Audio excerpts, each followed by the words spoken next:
Welcome to the Level 2 training module for Appendix B, Data Sanitization, which explains the fundamentals of this section in greater detail.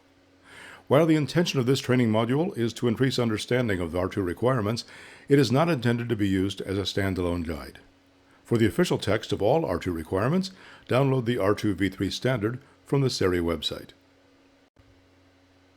In addition to the mandatory R2 core requirements covered in Section 1 of the R2 v3 standard, Section 2 of the standard details the R2 process requirements in Appendices A through E.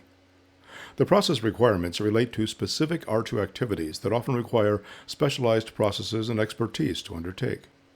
Because not all R2 facilities engage or specialize in the same activities, the process requirements in the standard apply only to those facilities that undertake the activities covered under each appendix.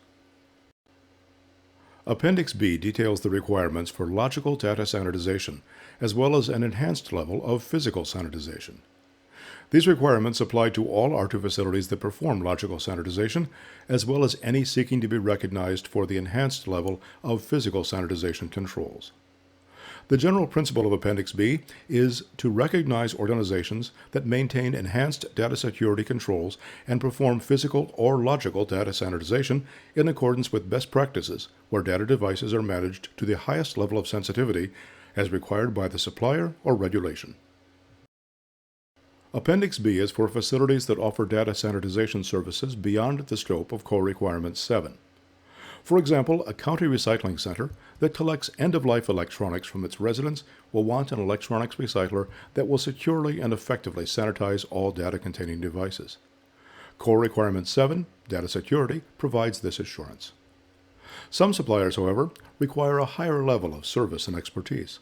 For example, a multinational bank may require detailed tracking and sanitization reports for each individual device entrusted to an R2 facility. And if the devices are being directed to reuse, the R2 facility must have the additional expertise to perform logical data sanitization, which sanitizes data while leaving the device intact and capable of reuse. This type of supplier will need an R2 facility certified to the additional requirements in Appendix B for data sanitization. Appendix B offers facilities with additional capabilities to be certified and recognized for meeting a more thorough and rigorous set of requirements, focusing in 5 main areas: additional data sanitization planning, supplementary security controls, physical sanitization practices, logical sanitization practices, and verification and quality controls.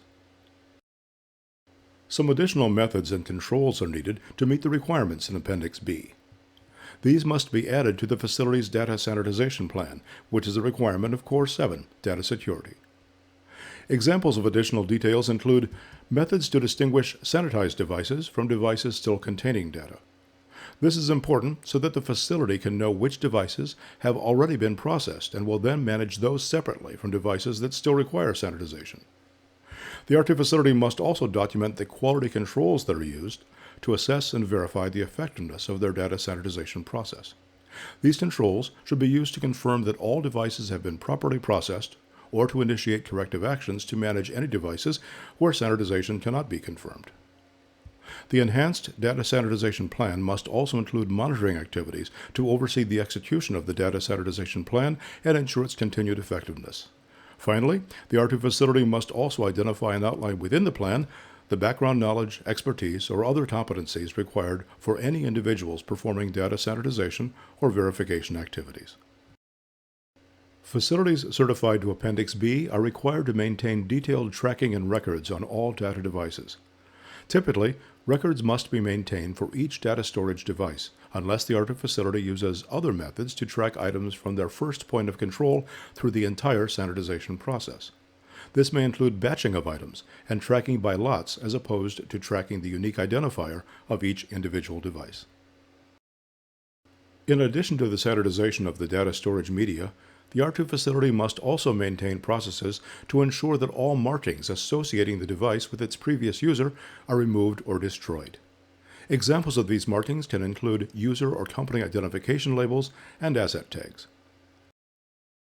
In another area of expansion beyond the core requirements, under Appendix B, the R2 facility must implement, test, and maintain security controls appropriate to the most sensitive classification of media accepted at the facility. This means security controls must be designed to meet the highest level of security required at the facility. In some instances, additional or higher level security controls may be required by the supplier or even defined in legal requirements. These additional requirements must be effectively incorporated into the overall security controls. At minimum, each R2 facility must incorporate the following security controls into its facility and operations. Locked and alarmed access to any areas where data devices are received, stored, or passed through. Secure enclosed work and storage spaces to prevent unauthorized access to the areas. A closed circuit camera system with a minimum 60-day recording capacity. These cameras must cover all areas of the facility where data devices are received, stored, or passed through. Active monitoring of security cameras, access points into the facility, and other security controls. Active monitoring can include a variety of real-time surveillance of the security controls, including regular reviews and inspections, versus reactive monitoring of activities that may have already taken place. The R2 facility must also regularly test the effectiveness of their security controls. The final security control is to implement an inventory tracking process. This process is used to identify the physical location of any data storage device at any time while in the control of the R2 facility. This process is intended to ensure that all data devices are properly identified and securely managed from receipt through the entire sanitization process. In addition to ensuring data security on site, R2 facilities must ensure that any data sanitization services performed outside of the R2 facility conform to the requirements of Appendix B and Core Requirement 7. Examples of this include mobile data sanitization services, as well as services performed at the customer's facility. Methods of data sanitization can be grouped into two broad categories: physical and logical sanitization. The appropriate method used to sanitize a device can be determined in part by customer requirements and also depending on the intended use or disposition of the device. Let's look first at physical sanitization. This is where the data storage device is physically destroyed to the point that the data is inaccessible and unrecoverable. Of course, because physical sanitization results in the destruction of the device, it cannot be used for items that are intended for reuse. It is, however, a secure means of destroying data and can visually provide a good demonstration that the sanitization has been completed. Under Appendix B, only an approved method of destruction may be used for physical sanitization. There are three options for the R2 facility to determine an approved method specific to the devices being sanitized. First, the facility can use one of the methods included in Table 1, Physical Destruction Methods, found in Appendix B of the R2 v3 standard. Or the facility can use the sanitization equipment listed on the Evaluated Products list from the National Security Agency's Storage Device Sanitization Manual. Lastly, Appendix B also allows any other method of physical destruction that has been independently verified by a competent expert and determined to be an effective means of sanitization. Regardless of the specific method the R2 facility chooses to use, it must ensure that it is appropriate to the data storage device being sanitized. There are two additional requirements for R2 facilities performing physical sanitization under Appendix B. First, if customer, legal, or sensitivity of information requirements call for more stringent destruction methods, the most stringent requirements must be implemented.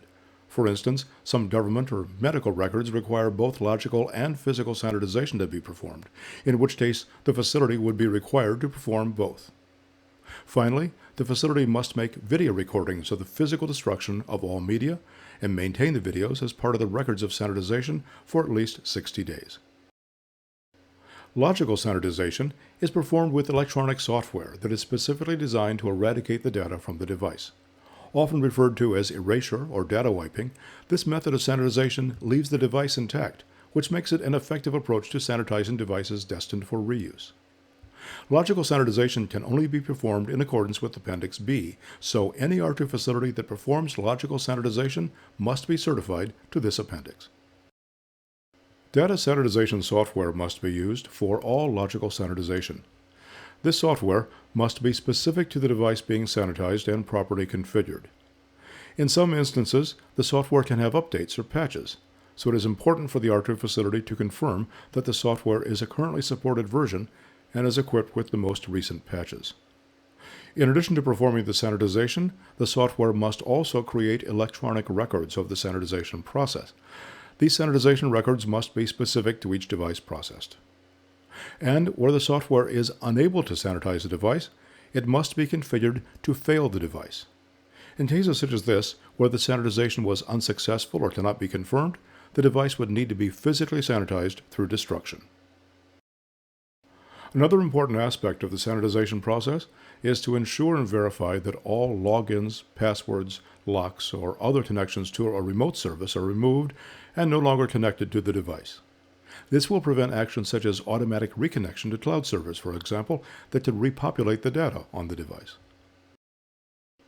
After logical sanitization, the R2 facility must have a process to routinely sample a minimum of 5% of the logically sanitized devices to confirm that data is not recoverable.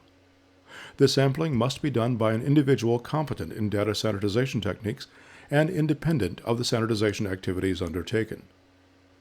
If continued sampling results show no issues with the sanitization process, subsequent sample sizes may be decreased to no less than 1% of the logically sanitized devices with continued routine sampling.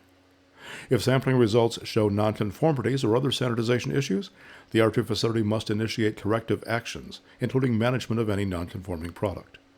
If this happens, sampling must be increased until no further issues are identified. Again, if logical sanitization is unsuccessful or cannot be verified, then the data device must be physically sanitized following the destruction requirements in this appendix. Quality controls are a vital aspect of the data sanitization process and are used to verify the devices were processed as planned. A variety of different quality controls can be used, but they usually require a tracking throughout the process to confirm that the quantity of devices processed match the quantities received. And where any discrepancies are identified in the process or quantities, the R2 facility must have a process to notify the supplier of the discrepancy. Before releasing any data devices from the secure management of Appendix B, the data protection representative must verify the results of the quality control process and retain the verification records. If any quality control issues are detected, the data protection representative must initiate corrective actions in accordance with the facility's data sanitization plan. To summarize, certification to Appendix B requires R2 facilities to develop and maintain robust data security and sanitization processes. This enhanced level of data control and reporting is intended to provide customers and suppliers confidence that the highest standards of data security are being maintained and that all data sanitization processes take place using strict and thorough controls. For more information about the R2v3 standard, visit the R2 knowledge base on the SERI website.